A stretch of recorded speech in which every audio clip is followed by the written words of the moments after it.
Hello, my fellow Martians. Today on Mars, we have a special live edition. We are at the Arizona Culture Cup, the first Maker's Choice cannabis competition. Because this is a live event, we will be doing it a little bit different today.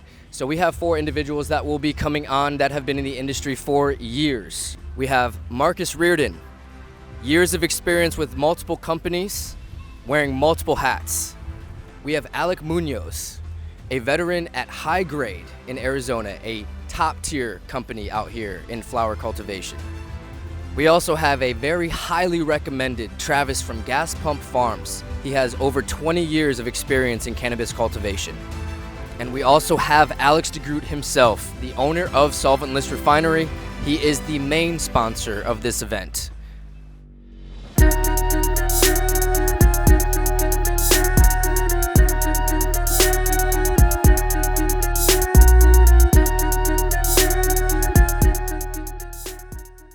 So here we have Marcus Reardon. You may recognize him from episode 2 of On Mars. This is another side of his life. So he has been in the industry for many years, has worked with a couple different companies, wearing a bunch of different hats. So Marcus, let's give a little bit of background information about your involvement in the industry, man. Yeah, so I'm going on my 7th year of being in this industry, and it was basically where I wanted to be, man. I used to hate where I was. I used to work in education. I didn't really know what I wanted to do, so I got a job at a dispensary and just watched my career blossom. So I became the general manager of the Good Dispensary. I helped start the brand Toasted, which is flower and cartridges, and then beginning of this year, I switched over to work for Sauce, which is a vape line originally from California that's getting their feet all set up here in AZ. So I'm just helping them out with that and getting sales going down. It's going really well so far. Beautiful thing, man. You love to see it. I'm so glad that you were able to stay in the industry for so long, especially when there's such a high turnover rate so often in the industry. But it's cool because you were in a position. I remember when we were in the band, teammate Marcus together. I remember you were working at Mesa Community College, hating your job. You came to the studio every day being like, I want to quit. And I was working at American Airlines, and I was like, I want to quit. And you ended up finding an opportunity somehow. Oh, little guy, want to say hi. You ended up finding that opportunity that pulled you out of that spot, and that it completely changed your life. Yeah, you know, sure. And it was one of those things where it's like a position where that could have been a lifetime career for you, had you chose to just, give in and say, you know what, I'm just gonna be this guy for the rest of my life. But you're like, you know what, no, I'm gonna do something about it, change my life, get into an industry that I care about, have passion about, and you've been in it ever since, man. So yeah, has it really changed your life? It 100% has, man. Like I said, I used to leave my old job to go to the dispensary. I used to think, like, I could just be at the dispensary, like, working with weed, so I don't have to leave to go from one to the other. So, yeah, just finding a way to turn, like, something I'm passionate about, into a career is always the goal. And, we get closer every single day. So, yeah, it changed my life immediately. Absolutely, man. And so obviously that was a positive experience for you, and cannabis as a whole gives a lot of people positive experiences for many different reasons. But is there any personal experiences that you can share, whether your own or other people that you've experienced, where it has given them a positive impact, it has a positive impact on their life, I guess? Yeah, for sure. Cannabis got me personally off of anti-anxiety medication. I knew the first time I smoked weed that shit was for me. And same thing. I have other family members too, like my grandfather who passed away, R.I.P. His last year he was only on weed. He didn't want to go to chemo. He didn't want none of that. So I was just hooking him up with the RSO and teaching him how to kind of dose it properly. And it changed his life. It helped him sleep. It relaxed him. I would say it's had a real firsthand experience in my life. Absolutely, and that's it right there. I mean, that's just personal connection to it right there, like your own grandfather, getting those benefits from RSO. That's Rick Simpson oil. Anyone that doesn't know, very concentrated form of THC, cannabis rather, has a lot of different cannabinoids. So THC, and it's a full spectrum type of concentrate that they use. But anyways, we could talk about that another time. But it's so cool that you've been able to experience it on that level too, where you can see directly the benefits that cannabis can have on an individual and kind of see them go from dark to light. It's really cool, man. Yeah, man. So what's going on with Sauce? What you guys got going on? I know Sauce recently came out here within the last year, 2 years. They've been making moves, but what's next for Sauce? Yeah, we've been out here since December of last year, so it's not been quite a full year yet, but we got a bunch of stuff doing, man. So we got new hardware coming for the vapes first and foremost, and then we've got a line of live resin and live rosin gummies coming to Arizona. Very nice. Hopefully here in like the next month. We're wrapping some stuff up. But yeah, as soon as those gummies are out here, keep your eye out for that. But before long, we'll have our full line out here, which includes like our hash infused pre-rolls, obviously the gummies, a CBN vape, and then what we do best, obviously, is our live resin vape. So we'll have it all out here very, very soon. Absolutely. And those are sauce bars. Those are the classic sauce bars. Yeah. You know, if you're in AZ, go check them out. If you're in Cali, go check them out. Are there any other states that you guys are in currently? Yeah, California, Oregon, Ohio, Michigan, and we're about to be in Colorado as well as Nevada here in Q4. So yeah, we're expanding all the time. If you're in any of those spots, go check Sauce out. Especially out in Michigan. Especially out in Michigan. Yo, GR, my homies, go put on for Sauce. Let's get a plug. What is the Instagram handle for where can people find Sauce? Where can they follow? At Sauce Essentials or at Sauce Extracts, because I think one of them might be suspended at the moment. Shadow banned, yes. Shout out Instagram gods. But thank you guys so much. Thank you, Marcus. This is Modern Marcus. Go follow Marcus online at Modern Marcus. I'll put his handle right here. But yeah, thank you, man. Got you. We're here with Alec Munoz, an industry veteran. So he has worked with High Grade for a long time in Arizona. So Alec, thanks for being here today. So I don't know if you know this, but on Mars we dial in on creative professionals, entrepreneurs, and other inspiring Martians alike. That's why I have you on this special edition of the live version of On Mars.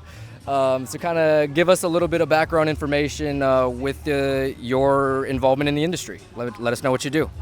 So I've been in the Arizona cannabis industry, going on 6 years, right?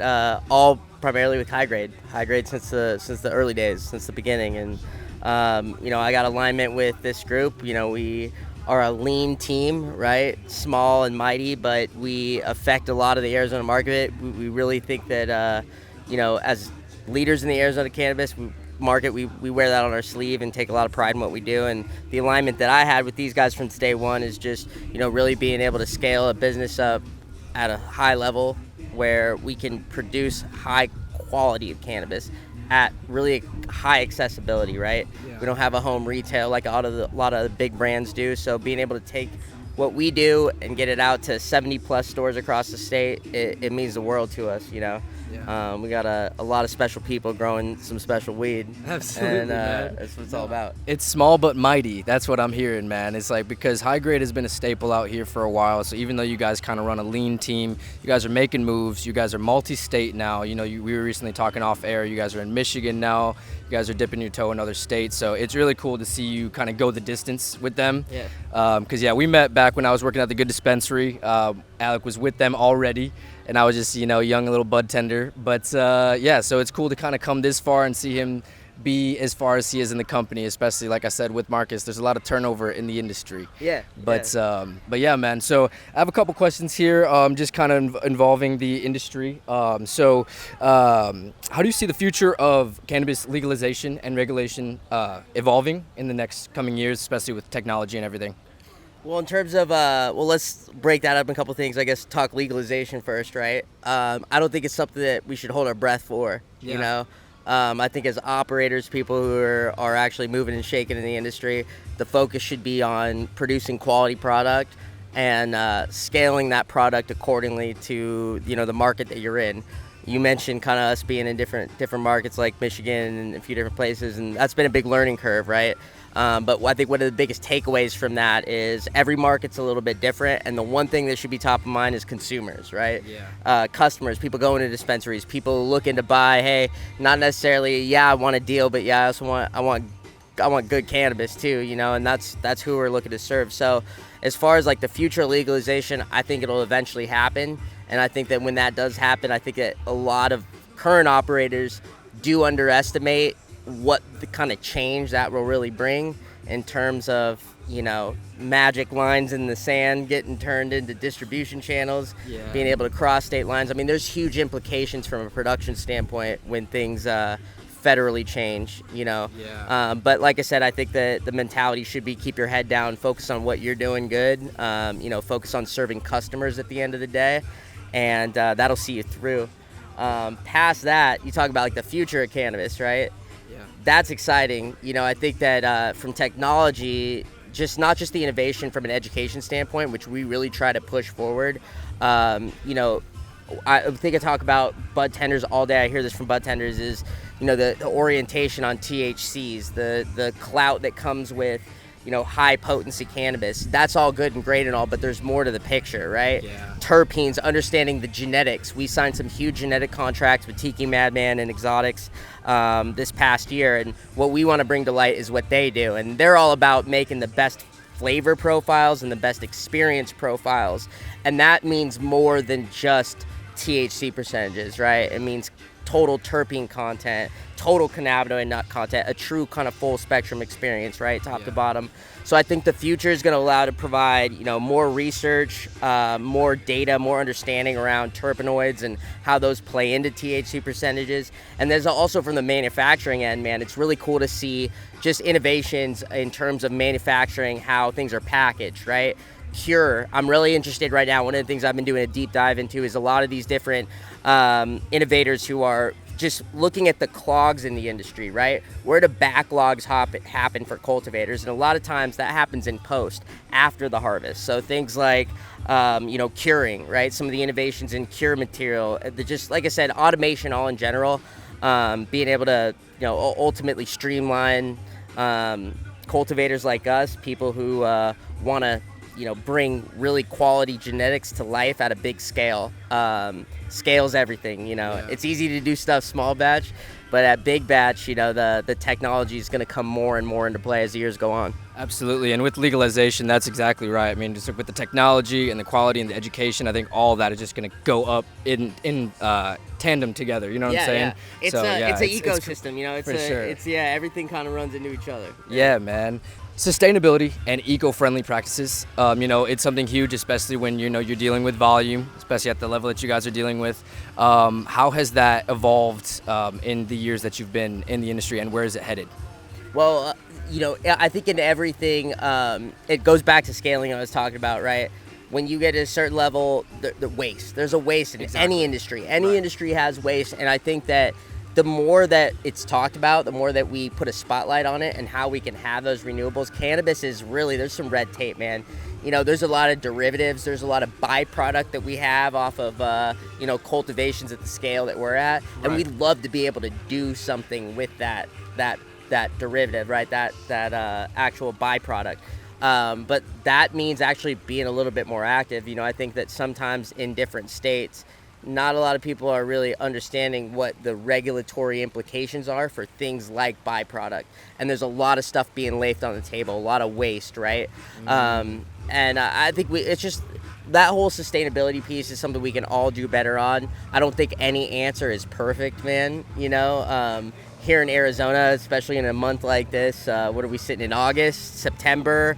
You look at July, June, these are some of the hottest months in a place where we burn a lot of electricity to do this stuff, you know? So I think that working with, I mean, really like from a community outreach, like working with local officials, people who are involved in regulatory actual actions that make like ripple effects all the way out to, you know, electricity usage, all the way out to solar opportunities, things like that, where it can fit the scale of different cultivators. That's something that just needs to be talked about more, you know, just needs more emphasis on. We do what we can in terms of recycling, but like I said, from a specific cannabis material waste, I feel like there's a big gap there, man. There's a big gap there. One of the things I love about cannabis is the holistic nature of it, right? Whole plant, right? You can think from a whole plant perspective. Every piece of this plant has a viable source to it, a viable output to it, right? And it's been like that with cannabis since the dawn of time, whether it's THC-rich cannabis, whether it's hemp, right? Cannabis is this holistic plant that offers a lot. So I think that hand in hand with like federal regulation, how those could change, that will open up big opportunities too, I think, to just a recycling program that cannabis can go through. Make it more of a conversation. Yeah. Because right now That's it's the only not, way it'll get there. It's right now it's not regulated on that level, so they can't really talk about it on and that level. Producers too, it's like, you have to put your dollars and your resources into things that make you your money, right? Things that help you pay your employees, things that help you serve your retails, right? So a lot of the waste, right? You're overlooking some of the potential there because you don't have a viable revenue opportunity or revenue stream for that type of stuff, right? But I think in the future, as regulation kind of loosens, right, and you've got an opportunity, like just the whole debate of what is usable marijuana, right? What is usable, consumable marijuana? That'll start to open up the different ways. What do we do with stems? How do we recycle stems, right? How do we repurpose the plant material, the just leaves, man? Adds up. The amount of de-leafing. We got about 60,000 active plants at our facility at any given time. So 60,000 little babies. That's either clone, mom, veg, or bloom, right across the whole. That's a lot of leaves. That's a lot of leaves. It's a lot of biomass that. Where can that be used for good? I think that's the question. For sure, yeah. And as it gets legalized, as it goes federally legal, we're definitely going to open that conversation, the education. People are going to start innovating. People are going to start finding different ways to use all of the plant. And shoot, man, I can already see the people, figuring out how to make the most use of it. Rather, Everybody you know what I'm saying? already loves the consumable parts of it, man. We all love the flower. Yeah. We all love the extracts, right? But when you really start to understand just the amazing miracle of a plant that cannabis is, we've got this mom stock, this dried out mom stock that we keep around the grow. We call it the attitude adjuster. Just jokes, but when you realize you feel this mom stock after it being dried out, you feel how strong it is and how light it is, right? And you realize, oh wow, like this botanical has like so much to offer, aside from smoking on the good. Yeah, exactly, so man. There's a lot of untapped opportunity there. That's it, man. That's exactly right. But like we were just saying, it kind of ties back to that. As doors open up in the legal world, doors are going to open up in the education space. People are going to be more aware of things. We're just be more open to conversation. So, one last question I had to wrap up. We kind of touched on high grade, being in multiple states now. What's next for high grade? What's going on? What do you want to highlight? Well, I think the big things I can just share with you what's top of mind for us, right? Yeah. We want to really build a flavor profile, right? We know that cannabis is all about experience, right? That's what we provide is experience. Our tagline is elevate higher. We want that to be like your Nikes Just Do It, because that's what cannabis does, right? It truly does elevate whatever you're doing. I meet a lot of different people in my line of work that they enjoy cannabis for a lot of different reasons. So the goal for us long term is be able to take this consistency that we've built as a home in Arizona. Like I said, I mentioned some of the genetics that we've got going recently. We want to not just be a Baskin Robbins, right? But I think we got like 86 different genetics in our bank right now.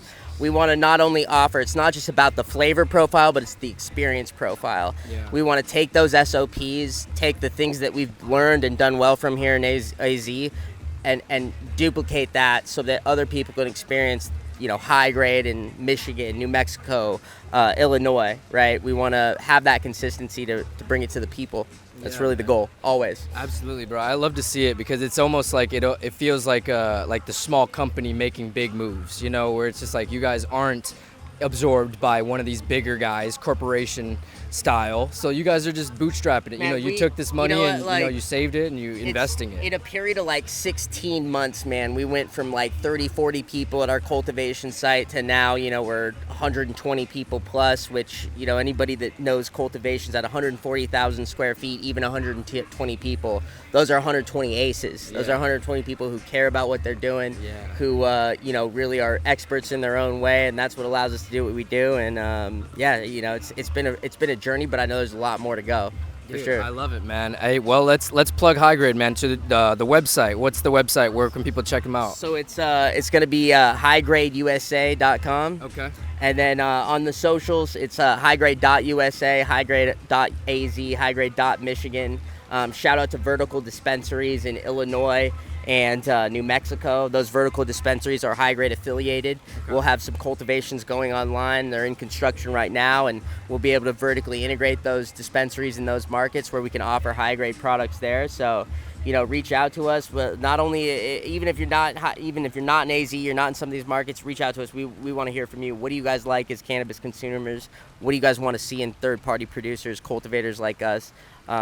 We are you, you are us. Exactly. Hey, you guys heard it here first. Martians, go follow Alec, go follow High Grade, go check them out. If you're in AZ, in any of these states that they are at, buy them, support these guys, because they started off small and now they're large. They're trying to expand. They don't want to sell out. So let's support the little guys, you know what I'm saying, now that they're big guys. We fight the good fight, man. We try not, like I said, we at 120 people had to bite the bullet. We got an HR department, all right? But past that, man, it's, the corporatization of things is something that we all, I think that we all don't like to see, right? We like to see real people doing real things. So, we try to find the balance there. Yeah, man. Well, thank you for your time, bro. Appreciate you. Let's go have some good times, man. Keep doing what you do, too, Thank you so much, man. See you guys.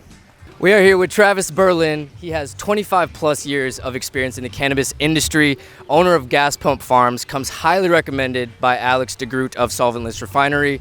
So I kind of just want to talk about a couple things with you here, man. So real quick, just I guess a quick overview about how you got into the industry and what you do. Well, man, when I was 13, I was trapping. Because there's no way to be part of this and in some way, shape, or form that you didn't trap it at some point. You know what I mean? Even if it's just hooking the homies up or you secured the bag and split it, whatever comes, right? But we did that for a lot of years, and always doing small batch grows. And when the program started here, 10 years ago, whatever it was, I said, I'm going to take advantage of this program and see how far we can do this. And I found, and I'm not trying to throw any shade on anybody in the industry, but I found that if you go into a facility and you help these people do this, a lot of the times you get caught up in training your replacement. They don't want to pay you what you're worth. And so I got fed up with that. And I'm like, no, I'm not going to make this company, I'm not going to name, $44.5 million every turn, and I can't get a dollar raise. So I stopped that altogether. I just went completely traditional market. I ran under Fat Cat Farms and Lost Dutchman, the Lost Dutchman for quite a few years. And we decided that maybe we're getting too old. It's time to not have to worry about every play that we play and the cops coming to your door, you know what I mean? And give our families some more security. And we just taken this craft and just tried to do everything. We put all our love into it, bro. Yeah. It's all family, it's all friends. All of us have been together for the last 10 years, and we just vibe, bro. Like, there's no bad anything in my grow, you know what I mean? Like, everybody loves everybody, bro. So. Yeah, I love to see it, man. You can tell that you have passion in the industry. You've been in it for a long time. So I guess I do want to kind of shed some light for anyone trying to get into the industry, especially now that it's so different. It's evolved so much with regulation and technology and everything. What would be some advice that you would give to any entrepreneurs trying to get into the cannabis space early? The biggest thing that I've seen in this space is you're always underfunded. You whatever you expect that it's going to cost you to get up and running, triple that. Triple it, because we'll use 2020 as a perfect example. You couldn't get any supplies, so anybody that was building a grow in 2020, 2021, they went, their projections were $7 million to build it out, and that cost them 15 in the end, because they couldn't. The people couldn't get the supplies. They're out stuck at the harbor, lights, everything that you need for that, and just costing you more and more money and nothing being produced. So The one thing that I would say is just make sure you have enough money and start small and phase out. just really dial in your craft. If you're really going to go for that niche market, really dial in your craft and just keep it small. And then once the demand comes, have open space to set up other phases. Just build as you grow. Absolutely. You know what I mean? Yeah. 100%. Start from the bottom and scale up, man. Yeah, That's the way to do it. Yeah. Don't go too big. You know? Don't bite off more than you can chew too That's it. early. Yeah, it's like, and you build that longevity over time. Well, and the issue is if you get the demand and you can't meet the demand, right? So you got to really kind of scale it slow. Find out how much the market's gonna use of your product, and only run that for right then. And as you get more popular, as people see, the love come through the craft, you might have to scale up, and just go a little bit bigger. For sure. Yeah. Yeah, for sure, man. So you are obviously predominantly in the cannabis grow operations side of the industry. So with technology changing and evolving over the years that you've been in, how has that changed your processes, and how does it change going forward? What are those innovations change in the industry? You're asking as far as the way we grow then the way we grow now? Correct. Yeah, exactly. Well, the nice thing is I don't have to water every pot every single day. Unfortunately, you do lose a little bit of quality by not watering every single pot every single day. I can make sure that I give them the same amount every single time, and the ones that don't eat as much as their sisters, I'm not going to give it a shot at noon. You know what I mean? I can control that a little bit more. When I'm automated and with automated drip, there's no way that I can segregate that one plant in a run that isn't drinking as much as the other ones. So, like, to be able to do that with your pot, pick up every pot every day, hand water, you get a better quality, I won't lie. Yeah. But you can get real close with drip, man. Yeah, for Real sure. close. Yeah, and it's like the automation, that's how you really can scale up, so that way you can handle more with less and faster. With less people. Yeah, it's more We efficient. run the whole thing. All of our employees does everything. Yeah. Every employee can mix a tank. Every employee knows how to prune our plants. They all know how to trim, package. They can print their own compliance stickers. Everybody can do everything, and because of that, it works. But any bigger than that, I might have to add maybe a couple more. You know what I mean?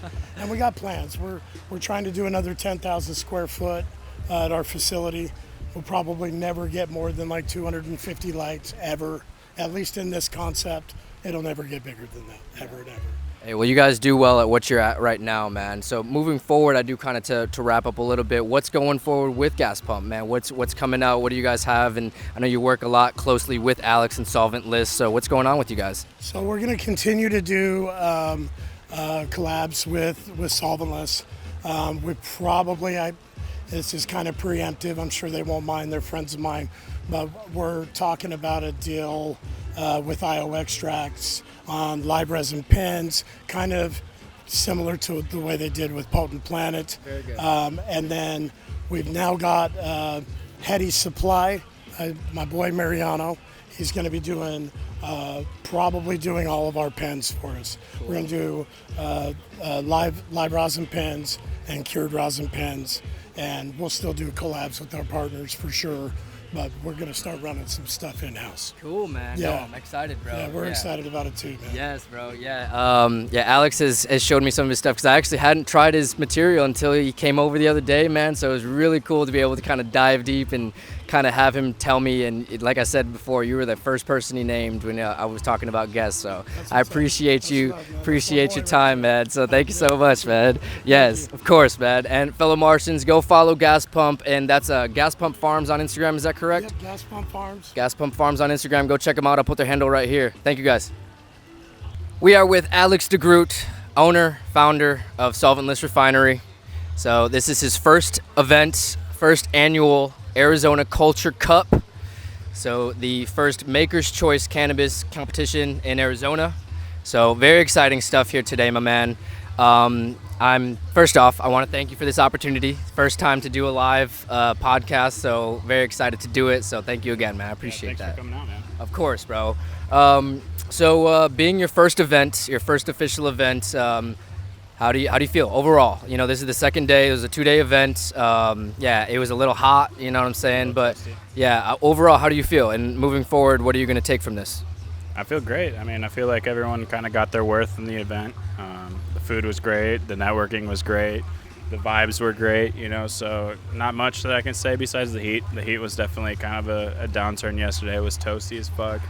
But other than that, yeah, just figuring out that cooling situation, really. We're going to push the event back a few weeks next year, kind of try to negate that a little bit. Maybe some more swamp coolers than the 3 that we already have, and yeah. For sure, man. Yeah, and I mean, it's all about taking that first step and doing an event like this, kind of losing money, you know, just kind of throwing something at the wall, see what sticks, see what you can do better next time. And that's all it's about. And it's like, overall, I mean, it was a great time. People seem to have a great time here. You know, it was great products around, and it was tailored towards a certain audience, you know, that had a certain level of, I guess, connoisseur. You know, it was made for the connoisseur. So I think, you know, it's cool that you found your niche, and now you can evolve this into something bigger, better, and a new version of it next year, man. What can attendees and different competitors moving forward expect for next year? What will be different? You know, are you going to change like entry fees? Are you going to change the anything about like how people can get in? Like, are you going to change anything? Like, what can people expect moving forward? I really don't think we're going to change too much from the event. I mean, hopefully we'll have a larger crowd next year. It is our first event, so I know a lot of people are touching the waters. We're more towards, like you said, that connoisseur kind of market. So I know people are weary. It's a pricey event, so hopefully we kind of proved a little bit of a point, proved a concept. People come out more willing to come spend the money, enjoy the weekend, enjoy the vibes, enjoy the networking, the smoke, the food, everything. So absolutely. So would you say like more so like to get people excited about it, you're just gonna maybe have like some more incentive or like change things up a little bit so people see more value in it, so that way they don't see it as, because I think that's what it really boils down to, is like it's not that it's like too expensive, it's just they don't see the value behind it. But it's like when you break it down, when you like break it down how much money you're putting into this, like how much you're putting into the prizes, like how much these concentrates cost, you know, it's like it's expensive, so that's why it's an expensive event. So I think kind of like making people understand that, and kind of like meeting them in the middle where they can see the value. I could definitely see that, you know, because it is for a certain demographic. So if it's not for you, then yeah, you're not going to come. Yeah, we put it together in only 5 months. So oh, wow. it was a short-term event.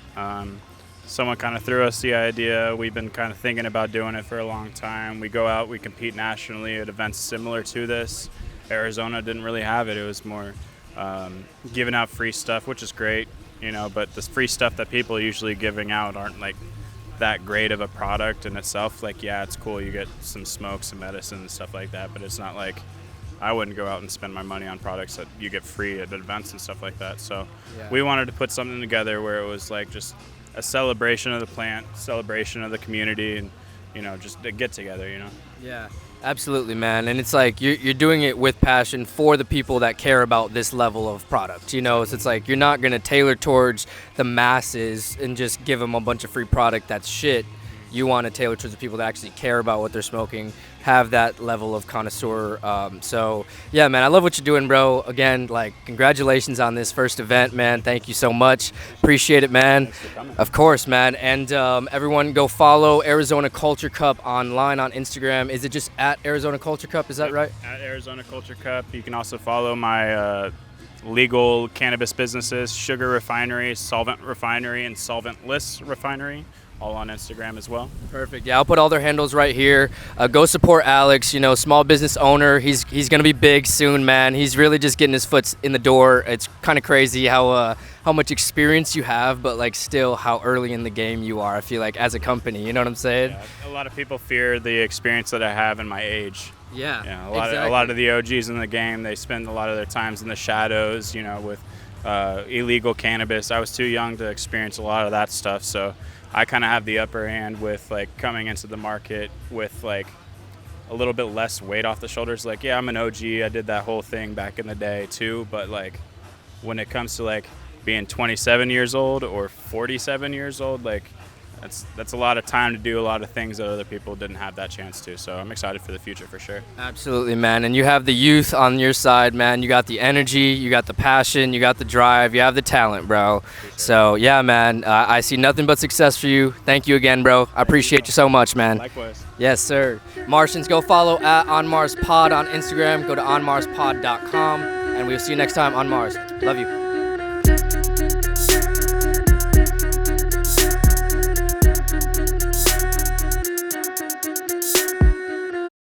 Hey guys, thank you so much for tuning in and watching this episode of the On Mars Pod, and for sticking around to the end, man. I really appreciate you guys. You are the real Martians. Like this video, comment below what your favorite part was, what was most inspiring to you. Subscribe to the channel, hit that bell for notifications here on future interviews coming out soon, and also follow us on Instagram at On Mars Pod. Love you guys so much. We will see you next time on Mars. Right. Okay. We ready? Huh? Think so. Is that a yes, Klug? I'm gonna do that again. I was doing the intros, and you just casually walk in. Oh, you were actually live? Oh, you couldn't see Marcus. Oh, you couldn't see him? No. Okay, cool. No, that worked out. Did you get a tequila shot? No more tequila. Got a bourbon shot and 2 dabs. Nice. Damn. Hell yeah, dude. Let's go.